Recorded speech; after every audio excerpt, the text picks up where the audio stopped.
오늘 말씀은 예레미야 34장 8절에서 11절로 본문을 잡았는데 본문 자체는 훨씬 큽니다. 34장, 35장 아마 전체가 될 것인데 일부만을 읽었습니다. 그리고 그 본문으로 이익을 따름 대 말씀의 순종함, 이렇게 이제 제목을 가지고 이렇게 말씀을 생각해 보도록 합니다. 지난주에 저희가 파다라고 하는 한 단어를 배웠죠. 히브리 말 중에 파다라고, 값을 지불하고 산다, 사와서 그의 소유로 삼았다라는 것이었습니다. 구원이라고 하는 것이 하나님께서 값을 지불하고 사와가지고는 이제 해방이다, 자유다, 마음대로 살아라, 그런 거 아니라고 했습니다. 전혀 그런 게 아니라 주인이 바뀐 것이고 그 나라의 통치 원리가 달라진 것입니다. 이 세상은 애굽이 주인이었을 때 이용해 먹고 사용 가치가 떨어지면 버리는 것이잖아요. 아무도 책임지려고 하지 않습니다. 말은 주인이고 종이지만 아무도 책임지려고 하지 않는데, 하나님께서는 아무런 사실은 아웃풋이 나올 것 같아 보이지 아니하는 우리를 귀하게 여기셔서 당신 소유로 삼기 위해 당신의 아들의 피를 값으로 지불하시고 우리를 사셨고, 그리고 우리를 당신의 소유로 삼으셨습니다. 그리고 우리를 다스리시고 통치하시는데 그 왕의 통치의 원리가 섬김이었습니다. 무릎을 꿇고 제자들의 발을 씻겨주시는 것이었어요. 그것을 통하여 흑암의 권세에서 해방하여 자기 아들의 사랑의 나라로 옮겨 놓으시고는 그 사랑이 이유가 돼서 삶을 살아갈 수 있는 그런 삶으로 우리를 부르셨습니다. 이게 이제 하나님의 자기 백성을 향한 하나님의 소망인데요. 그런데 그 성량이라고 하는 개념에서 중요한 부분이 뭐냐면, 한편으로 우리 소속이 바뀌었고 우리는 소속이 있다라고 하는 거잖아요. 근데 또 한편으로는 우리에게 주인이 있다라는 겁니다. 그러니까 주인의 말을 들어야 하는 것이죠. 사실은 그래야 그 소속이 바뀐 게 의미가 있지 않겠습니까? 그리고 그 말을 듣고 순종하고 살 때에 참 복을 누리며 살 수 있다라고 하는 것이 이 성경의 말씀입니다. 그래서 오늘 말씀 제목이 이익을 따름 대 말씀의 순종함이라고 이렇게 해놨습니다. 순종에 대해서 오늘은 생각을 좀 해보려고 합니다. 읽었던 본문은 어떤 거냐면, 시드기야 왕 때에, 시드기야 왕이 아마 9년에서 10년 정도 사이에 일어났던 일로 보여요. 시드기야 왕은 11년 정도가 재위 기간입니다. 이스라엘의, 남유다의 마지막 왕이고요. 시드기야 때에 완전히 예루살렘이 무너지고 망합니다. 왕조가 끝이 납니다. 그러니까 시드기야 11년에 그런 일이 벌어지니까 지금 9년에서 10년이니까 거의 마지막 1년, 2년 사이에 있었던 일이에요. 그때에 바벨론의 군대가 예루살렘이라는 성을 에워싸고 있습니다. 지금 포위하여가지고 이 사람들이 토성을 쌓고 공성전을 하는 이런 준비를 하거든요. 그러고 있을 때에 지금 상황은 이래요. 바벨론이 예루살렘 성을 포위하고 있을 뿐만 아니라 주위에 있는 유다의 여러 도시들도 다 함락이 됐습니다. 그래가지고 두 성만 남아있어요. 예루살렘을 제외하고 라기스와 아세가라고 하는 두 성만이 남겨져 있는 상황입니다. 그런데 그때 어떻게 보면 뜬금없이 느닷없이 시드기야와 이스라엘 고관들이 종들을 해방하는 일을 합니다. 그런데 어떤 것을 근거로 하냐면 7년마다 돌아오는 면제년의 규례를 따라 자기 집의 노예를 해방하는 일을 해요. 그러니까 이제 7년마다 면제년이라고 돌아오거든요. 이제 율법에 있는 겁니다. 그러면 돈이 없어서 그것을 갚지 못하여 몸으로 팔린 사람들, 종이 된 거죠, 말하자면. 그러면 한 번 종이면 영원한 종 아니겠습니까?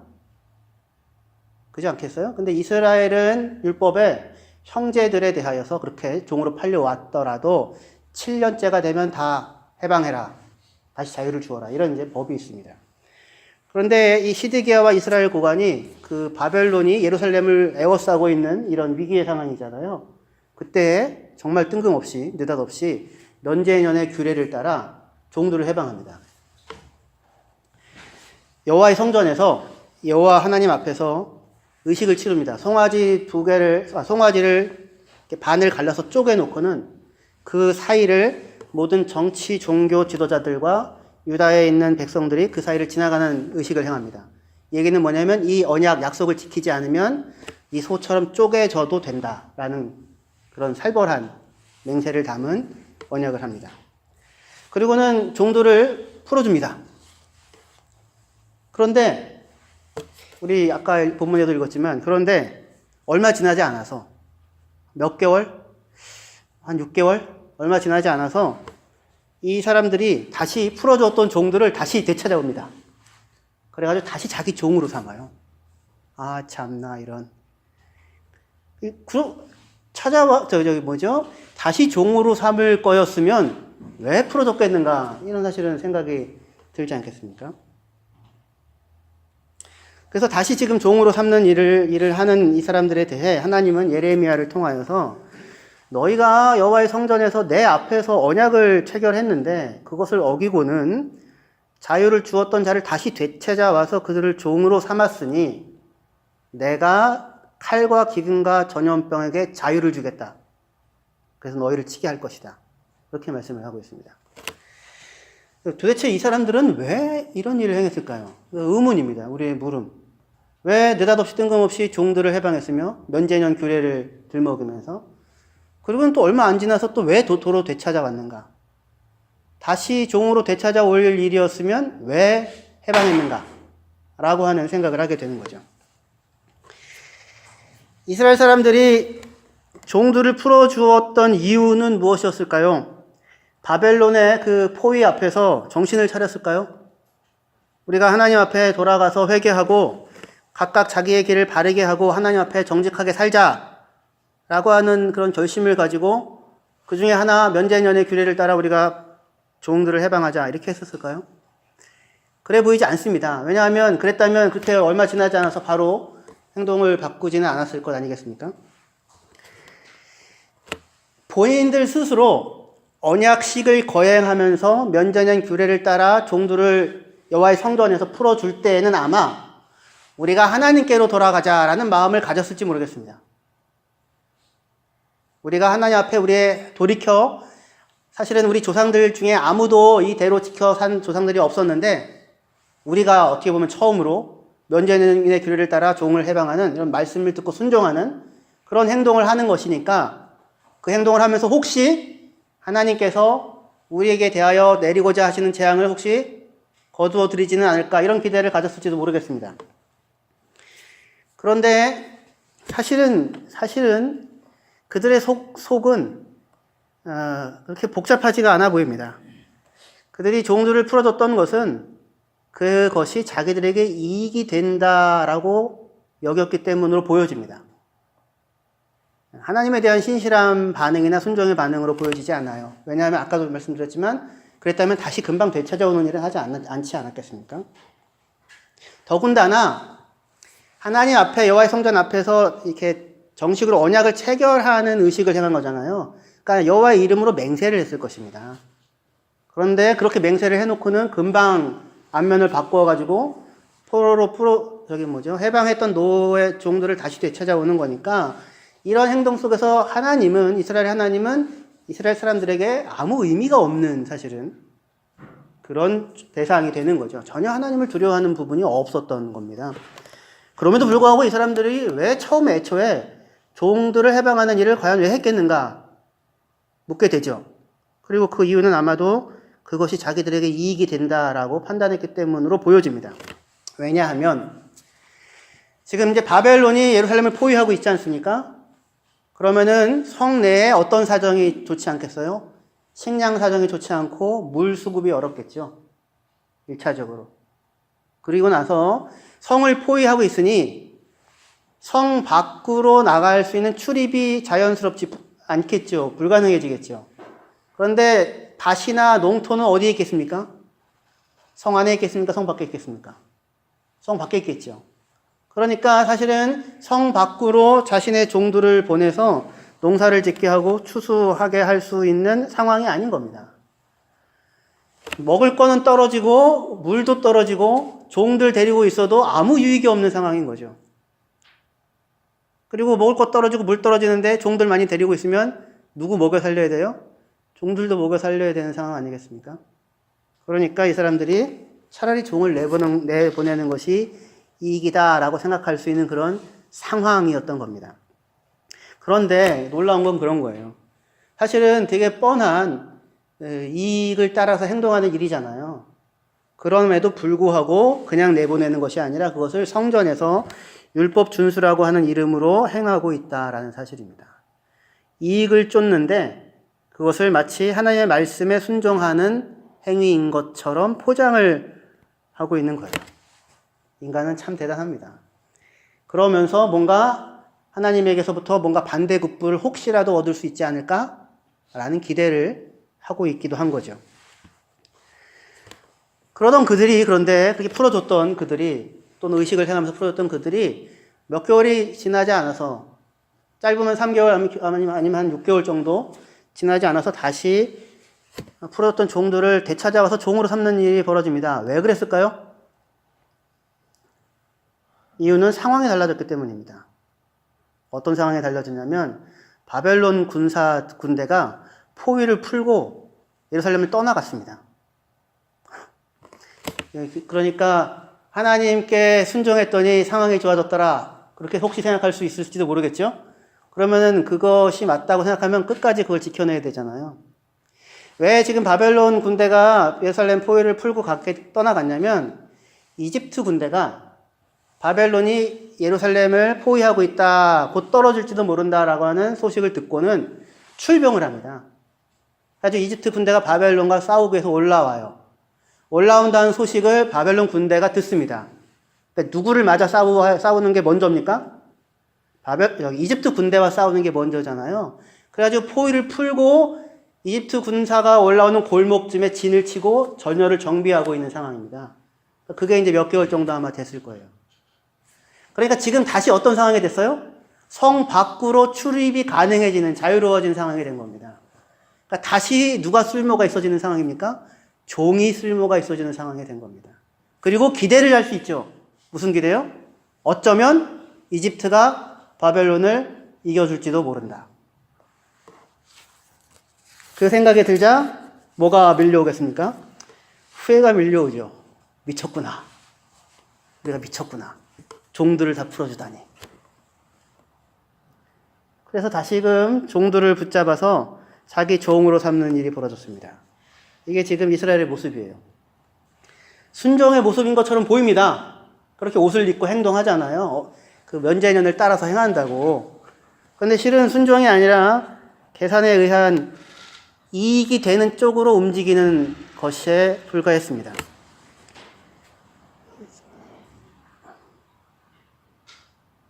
문을 여니까 밖이 저런지 전혀 우리가 몰랐는데 새로운 세계가 있었군요.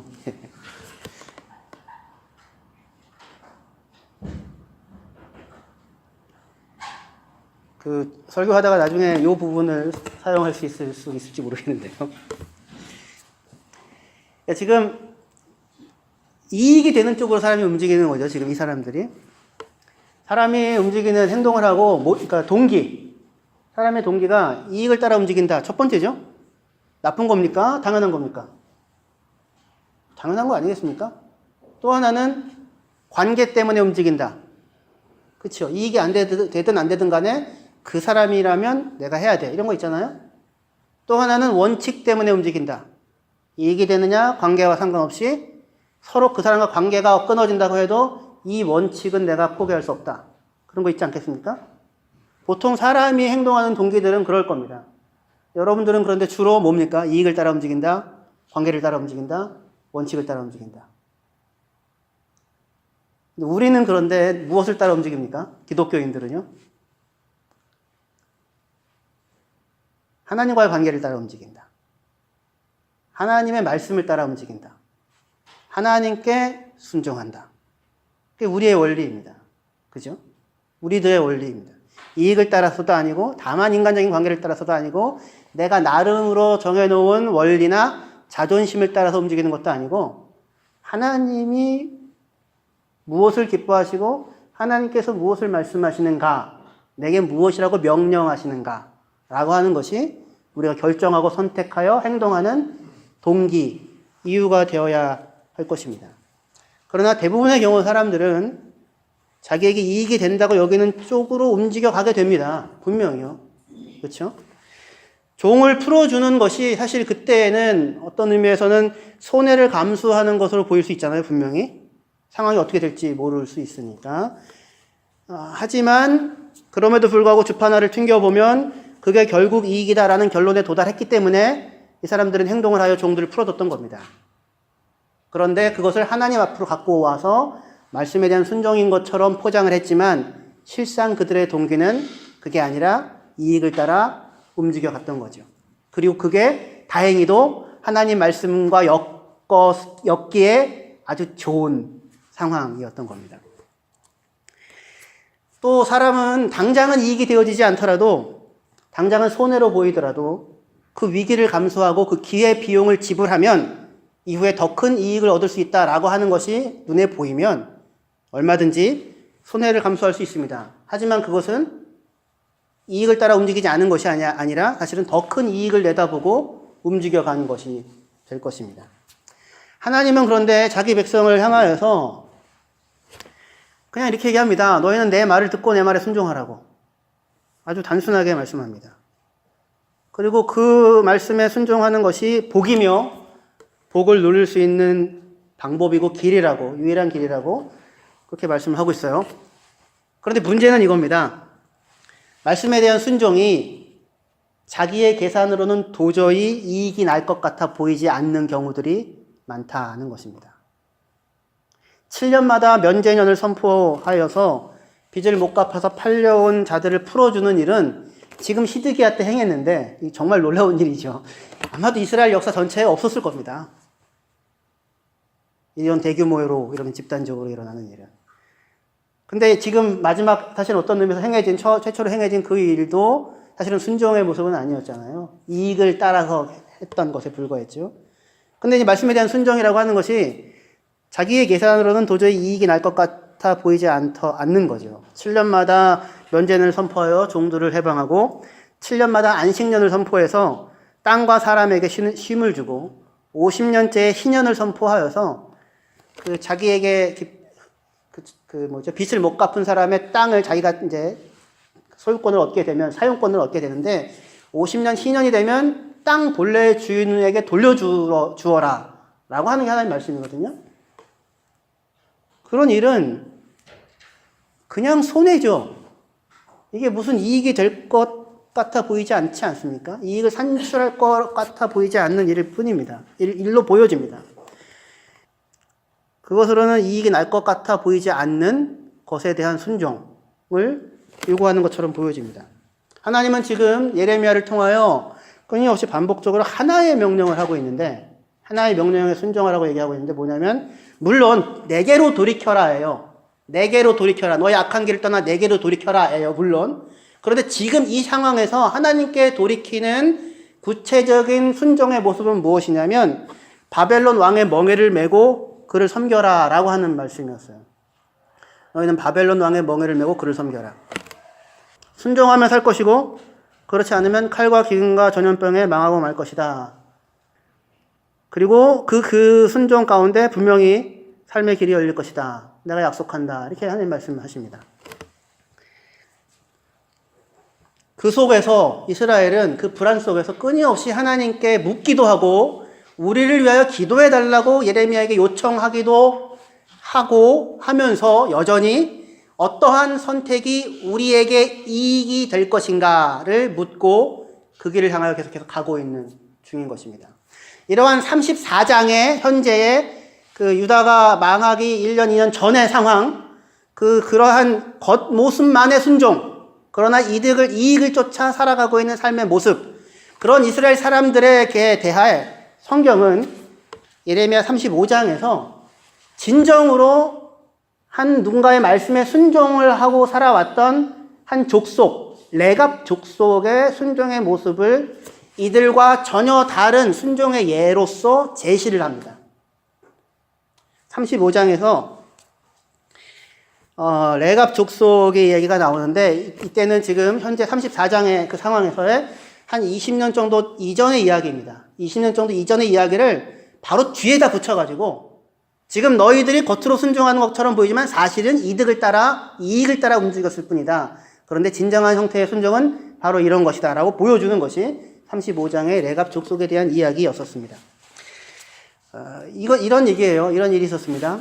예레미야가 레갑의 자손들, 레갑의 후손들을 초청을 합니다. 여호와의 성전의 한 방에다가. 그리고는 포도주를 잔뜩 이렇게 준비해 놓고는 사람들을 불러서 포도주를 드십시오 이렇게 말합니다. 근데 그 사람들이 하는 얘기가 우리는 안 먹겠습니다. 우리는 먹을 수가 없습니다. 왜냐하면 우리의 조상 레갑의 아들 요나답이 먹지 말라고 명령했기 때문입니다. 이렇게 대답을 하고 있습니다. 예레미야 35장 6절에서 10절까지 말씀인데요. 여기 넘겨주세요. 35장 다음번요. 6절에서 10절까지의 말씀 같이 읽으면 좋겠습니다. 같이 읽겠습니다. 시작. 그들이 이르되 우리는 포도주를 마시지 아니하겠노라. 아들 우리에게 명령하여 이르기를 너희와 너희 자손은 영원히 포도주를 마시지 말며 너희가 집도 짓지 말며 파종도 하지 말며 포도원을 소유하지도 말고 너희는 평생 동안 장막에 살아라.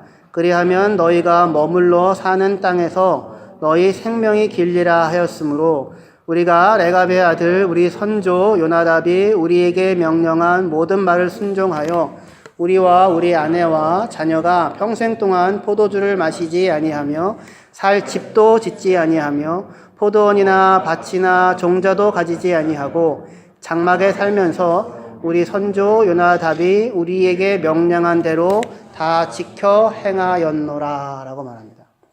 그러니까 예레미야가 이 사람들을 불러놓고 일종의 시험 같은 걸 한 거죠. 근데 유혹에 빠지나 봐라 뭐 이런 거 아니고 순종의 모습을 보여주는 것이었습니다. 포도주를 잔뜩 갖다 놓고 마시라 했더니 안 마신대요. 왜 그러냐 했더니 우리 조상이 마시지 말라고 하셨다.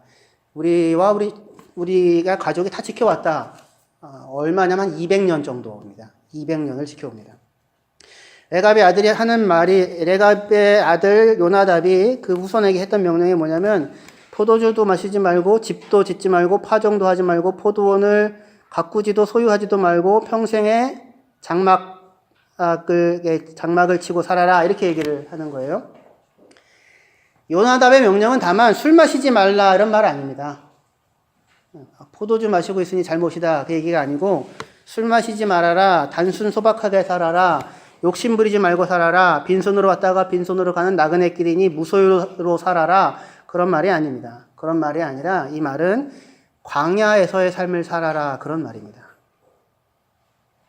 애굽에서 나와서 광야 40년을 살잖아요. 그리고 가나안으로 들어가지 않습니까?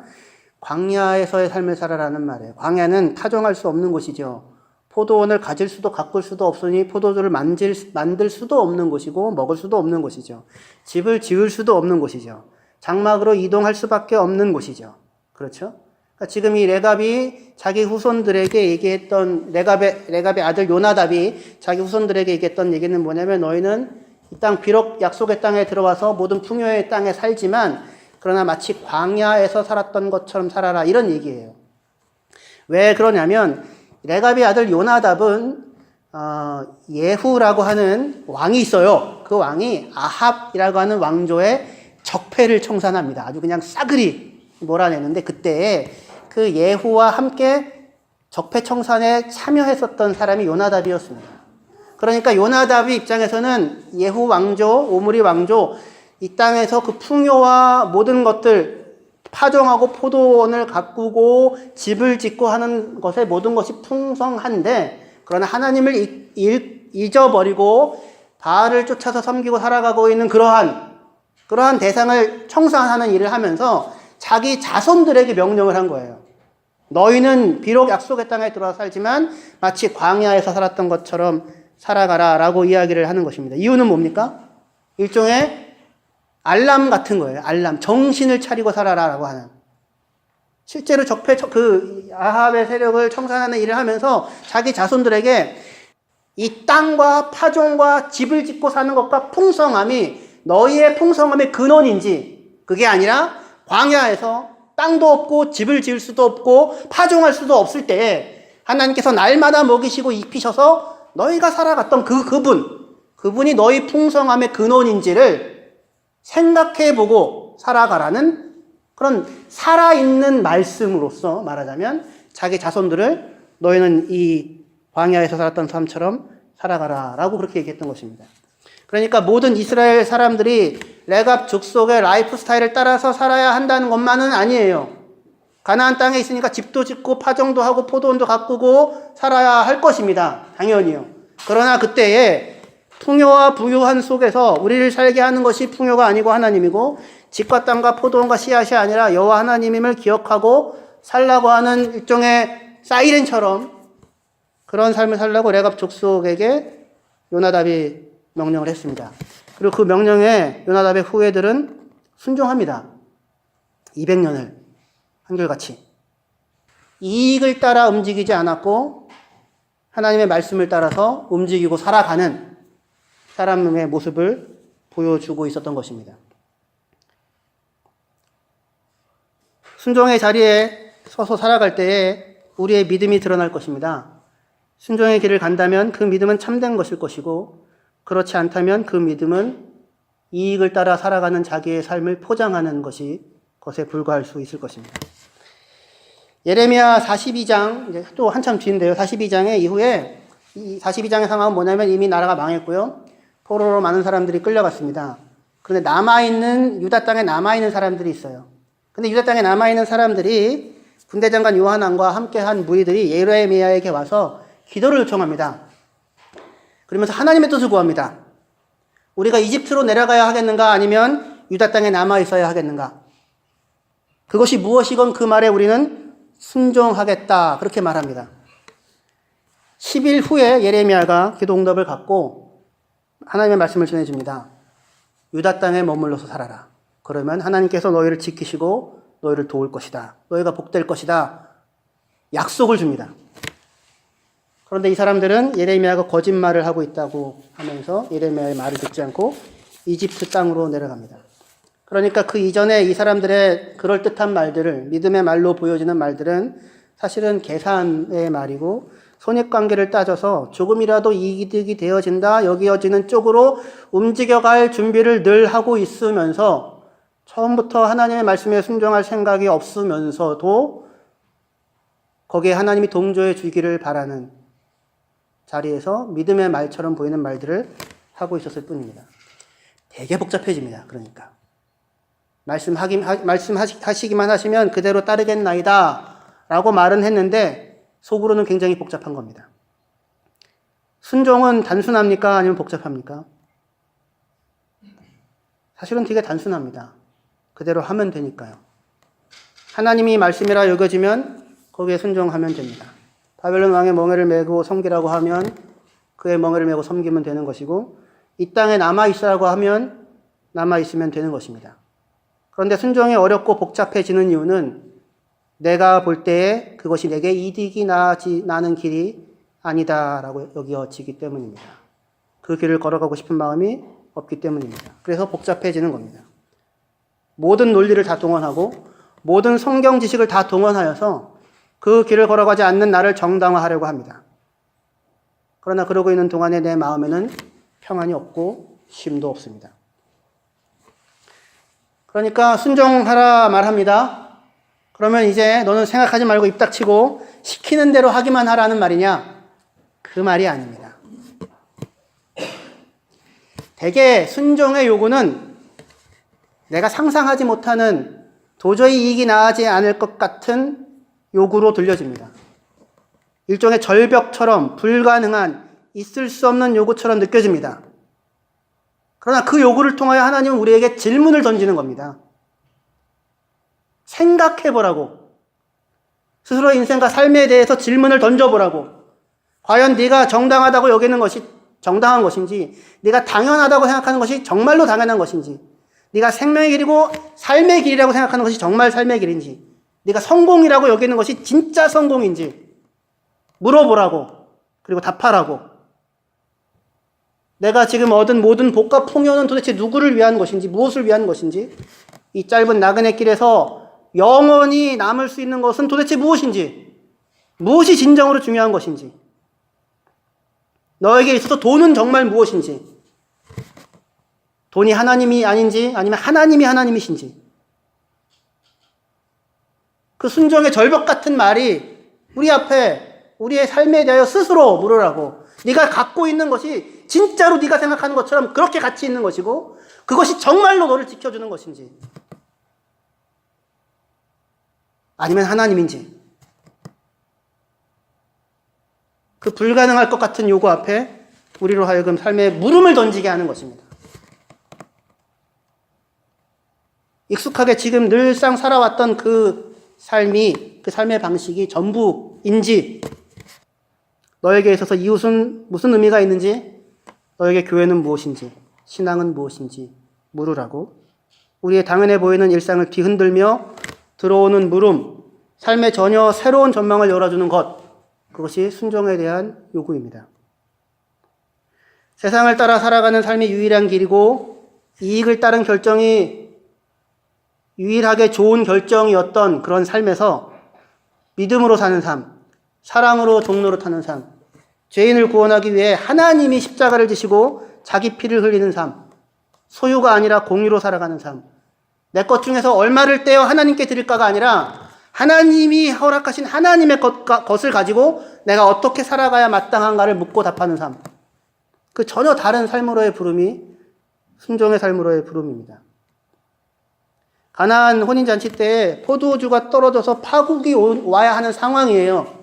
근데 연회장은 그것을 모릅니다. 지금 모든 것이 잘 돌아갑니다. 근데 지금 가장 꼭 있어야 할 것이 없거든요. 그래서 파국이 있을 상황입니다. 근데 본인은 모른다고요. 근데 그 속에 감사하게도 예수께서 계십니다. 그리고 그가 무엇을 말씀하시든 순종하라. 그 말씀에 대한 단순한 순종이 우리의 삶에 새로운 차원을, 새로운 문을 열어주실 것입니다. 각자에게 주어지는 하나님의 말씀이 부담으로 늘 다가오는 말씀이 무엇인지 저는 모르겠습니다. 저도 있습니다. 기도할 때마다 그게 부담입니다. 분명히 이게 하나님의 말씀인데 외면하고 싶어집니다. 10년이 넘었습니다. 새벽에 와서 처음 기도하면 눈 감으면 그 말부터 떠오릅니다. 각자에게 아마 주어지는 하나의 말씀이 있을 것입니다. 바벨론 왕의 멍에처럼 도저히 그것을 메고 섬길 수 없을 것 같은 무언가가 있을지 모르겠습니다. 그때 그 물음이 근데 우리로 하여금 내가 지금 현재 살아가고 있는 삶에 대하여 질문을 던지게 합니다. 무엇이 하나님이고 무엇이 영원한 것이고 이대로 살아도 괜찮은 것인지를 묻게 합니다. 말씀에 순종하십시오. 하나님과의 새로운 관계가 열리기 시작할 것이고 새로운 삶, 다른 삶이 보일 것입니다. 기도하시겠습니다.